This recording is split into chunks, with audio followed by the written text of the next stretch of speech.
안녕하세요. 저는 음악 크리에이터로 유튜브와 트위치 등등 여러 가지 플랫폼에서 활동하고 있는 송사비라고 합니다. 제가 2년 전에 유튜브에 어머니랑 같이 대만 여행을 했던 그 영상을 올린 적이 있어요. 제가 여행을 내내 너무 즐겁게 다녀오고 다니기도 편하고 사람들도 다 너무 친절하고 무엇보다 음식이 진짜 너무 입에 딱 맞는 거예요. 그래서 돌아오고 나서 그냥 좀 더 길게 갔다 올 걸 이 생각도 되게 많이 했었고, 웬걸 요즘에 이 시국 코시국 때문에 가지를 못하고 있는 아쉬운 상황입니다만, 그럼에도 불구하고 이렇게 대만 관광청에서 특별히 저에게 연락을 주셔서 이 영광스러운 기회에 함께 참여를 하게 되었습니다.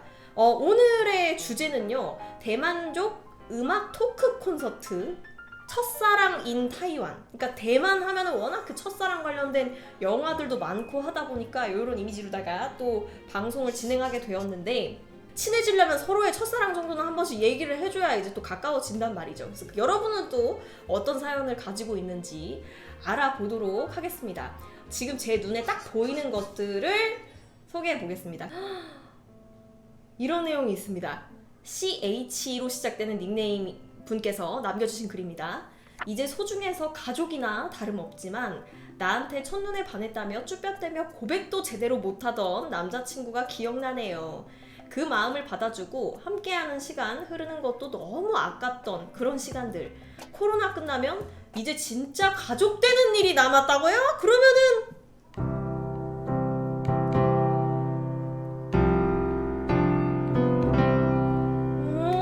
축하드립니다. 제 첫사랑은 고등학교 1학년, 풋풋한 첫사랑, 떨리는 그 감정으로 서로 고백도 수줍수줍 했더랬죠. 그래도 용기 내어 주말에 영화를 보면서 서로가 확신하고 연애를 알콩달콩 시작했더랬죠. 그 다음에요? 다음에 어떻게 됐는데요, 선생님? 그 뒤에 그리고 제가 되게 인상 깊었던 이야기가 하나 있어요. 다 태어난 딸을 본 순간 영원한 사랑에 빠짐. 근데 제가 이걸 보고 왜 깜짝 놀랐냐면, 제 주변에 결혼한 언니분들이 이 얘기를 되게 많이 하시더라고요. 자기가 낳은 아기가 첫사랑이 되는 일이 굉장히 많다. 남편도 이만큼은 안 사랑하는 것 같다고. 또 첫사랑 얘기를 하다 보면은 대만의 첫사랑 영화를 아까 제가 빼놓을 수 없다고 말했죠. 여러분이 대만 첫사랑 영화 하면은 제일 먼저 떠올리시는 영화가 뭘까요? 나의 소녀시대가 어떻게 이렇게 동시다발적으로 마치 짠 것처럼. 나의 소녀시대는 어떤 영화냐면, 일진 남학생과 그 안경쟁이 소녀의 그 흔한 클리셰 같은 느낌이에요. 이렇게 안경이 떨어지면 갑자기 여신 이렇게 돼가지고, 그리고 항상 그 여신을 좋아하는 사람은 일진 남자여야 돼. 그리고 이 여자를 만나가지고 철들고 갑자기 막 공부 열심히 하고 이런 느낌인데, 대만 영화들 중에서 되게 좋았던 것들이 OST들이 되게 예쁘고 감성 터져요. 제가 오늘 지금 3가지의 곡들을 들려드릴 건데, 그 중에 뭐가 가장 본인의 취향인지 알아보셔요.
재밌는 걸 준비해 오셨어요. 대만 관광청에서. 뭐냐면 월드컵입니다. 이상형 월드컵 때 이제 고를 때 여러분들이 이걸 보시면서 저랑 뭐가 맞는지를 같이 보고 고르시면 되겠습니다. 쌍심석호와 타이루거 협곡이라고 합니다. 이거는 제가 둘 다 처음 보는데요. 더우니까 지금 산에 가면은 벌레가 되게 많겠죠. 뭔가 이 하트를 애인이랑 가보겠다는 마음으로 쌍심석호를 골라보겠습니다. 1월담과 타이베이 101. 야, 타이베이 101이 대만 최고의 랜드마크고 저는 심지어 저기를 가보고 저기 사진 예쁘게 나오는 장소로도 가보고 저기도 올라가서 전망대에서 아래도 보고 저기서 밥도 먹고 쇼핑도 하고 막 다 그랬었는데 아무래도 이거를 떨굴 수는 없다 하는 느낌으로 타이페이 101을 골라보겠습니다. 카노공원과 지우펀. 야, 여러분 요거 보면 딱 뭐 떠오르십니까? 이거 보면 우리가 떠올라야 하는 영화가 하나 있죠. 센과치로의 행방불명이라는 영화 기억하시죠? 저는 야구를 별로 안 좋아하기 때문에 지우펀을 골라보겠습니다. 우와! 여기는 둘 다 제가 안 가본 곳이에요. 은하동이라는 곳과 치진이라는 곳인데 전 자연경관. 나는 은하동 여기 너무 가보고 싶다. 너무 예쁠 것 같아. 지우펀과 녹색터널. 지우펀은 지옥펀이라는 애칭을 가지고 있을 정도로 굉장히 여행하기 힘들지만 그럼에도 불구하고 한 번쯤은 꼭 가서 이 빨간 홍등의 모양들을 싹 보고 이질적인 장면을 봤으면 하는, 이질적인 광경을 봤으면 하는 느낌이 드는 곳이고, 스차오 녹색터널은 제가 안 가봤으니까 너무 가보고 싶어서 너무 어려운데요. 지우펀 고르겠습니다.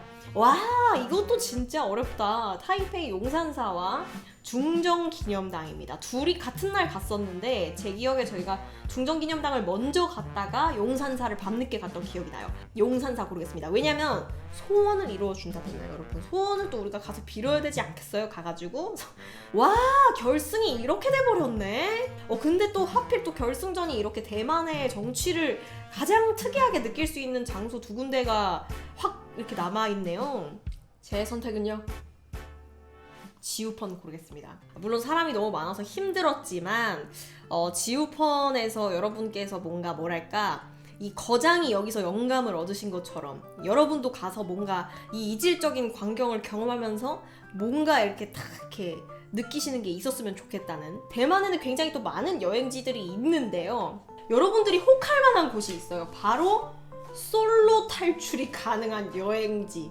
근데 그 솔로 탈출이 가능한 여행지뿐만이 아니라 커플이 가면 안 되는 여행지도 있다고 해요. 대만에는 나의 짝을 찾아주는 신이 있다 없다.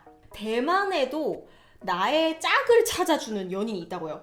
보이시죠? 이분이 누구실까요? 이분이 바로 월화 노인이라는 신인데요. 이름 생년월일 이상형 5월 짝이 되고자 하는 사람을 이분께 가서 빌면은 1년 안에 이어지게 해준다는 설이 있다는 거예요. 여기 월화 노인은 한 군데서만 모시는 게 아니라 되게 다양한 사찰에서 모시고 있는데 그 중에 대표적인 사찰이 용산사라고 합니다. 여기를 가야 돼요, 여러분. 지금 여기 두 번째 사진이 뭐라고 적혀있냐면 하해 성황묘. 여기가 다른 데보다 여기서 부탁드리면 더 빨리 이루어진다고. 급하신 분들은 일단 대만 여행 티켓팅 끊으시고 여기부터 일단 방문하시는 것으로. 근데 더 중요한 사실, 송사비가 왜 여기 다녀왔는데 솔로이냐? 소원 비는 법이 또 따로 있다고 합니다. 일단 향 가게에서 금종이와 향을 사고 제물로 달달한 간식을 준비해야 된대요. 여기서 더 중요한 건 간식은 짝수로 준비해야 된다고 합니다. 이게 짝꿍 찾는 거라서 그런가 봐. 사당에 들어가면 사당의 주신에게 먼저 인사를 하는 게 두 번째 차례고요. 세 번째로 향 3개에 불을 붙이고 월화노인에게 인사하면서 자기를 소개해야 한대요. 네 번째로 절의 예배 순서에 따르고 자신의 이상형이나 인연이 되었으면 하는 상대방의 이름 및 생일을 정확하게 말해요. 인사를 마친 후에 밖으로 나와서 야외 향로에 향을 피우라고 합니다. 소원을 빌고 짝을 만났을 때는 반드시 다시 가서 감사 인사를 꼭 전하라고 합니다. 이거 당연한 상식이죠. 우리가 뭔가 받은 게 있으면은 당연히 감사해야 되니까 커플이 가면 안 되는 여행지입니다. 무자즈난궁이라는 곳이고요. 이게 중국에 8신이 있는데 그 중에 하나인 리동빈, 여동빈이라고도 있는 리동빈이라는 신을 모시는 곳으로 이 신이 커플에 대해서 감정이 좋지 못하시대요. 진짜 진정한 소울메이트인 커플이 아니면 모두 헤어지게 만든다고 합니다. 그리고 단수이에 워런 마터우라는 곳이 또 있다고 하는데 이게 다리 조명색이 계속 바뀌는데 두구두 이 다리색이 녹색으로 바뀌는 순간 연인의 눈을 상대방을 이렇게 똑바로 딱 쳐다보면 헤어진대요. 대만 국민분들도 한 번씩 이게 분명히 연애하다가 오빠 여기 나랑 가볼 거야 안 가볼 거야 해가지고 가보셨지 않았을까 하는 이 합리적인 의심이 듭니다. 가장 이슈가 되고 있는 버블이 트래블 버블이죠. 지금 많은 분들이 백신을 맞고 계신데 백신을 맞은 사람들을 토대로 이제 여행이 허가되는, 지금은 비즈니스에서 거의 제한을 하고 있지만 여행이 허가되는 그런 정책을 트래블 버블이라고 하는데 대만과 우리나라가 곧 트래블 버블 체결을 준비 중이라고 합니다. 그래서 이 얘기를 꼭 여러분께 전달드리면 오늘 이렇게 완전 우리가 뽐뿌가 왔잖아. 지금 너무 대만 가고 싶죠. 저는 여러분이 어떤지 모르겠어도 저 스스로가 이 콘텐츠를 준비하면서 또 영화들을 다시 보고 장소 사진들을 보면서 너무 대만 가고 싶다 이런 생각들이 막 들었는데 이게 끝나지 않고 9월에도 다시 찾아온다고 합니다. 9월에는 어떤 랜선 투어가 어떻게 기다리고 있나가 아니라 심지어 대만 여행을 랜선으로 할 수 있다는 것 같은데? 대만 관광청 인스타그램인 대만족 대만 여행에 들어가셔서 이렇게 올라가시면 뭔가가 있을 거예요. 그래서 그거를 또 참여하셔가지고 퀴즈를 풀어내시면은 뭔가 좋은 일이 있을 거라고 합니다. 대만 토크 음악 콘서트를 함께 진행했던 음악 크리에이터 송사비였고요. 대만 관광청 인스타그램과 페이스북도 많이 팔로우 해주시고 좋아요도 눌러주세요. 지금까지 좋은 시간 되셨기를 바라면서 저는 여기서 마치겠습니다. 안녕.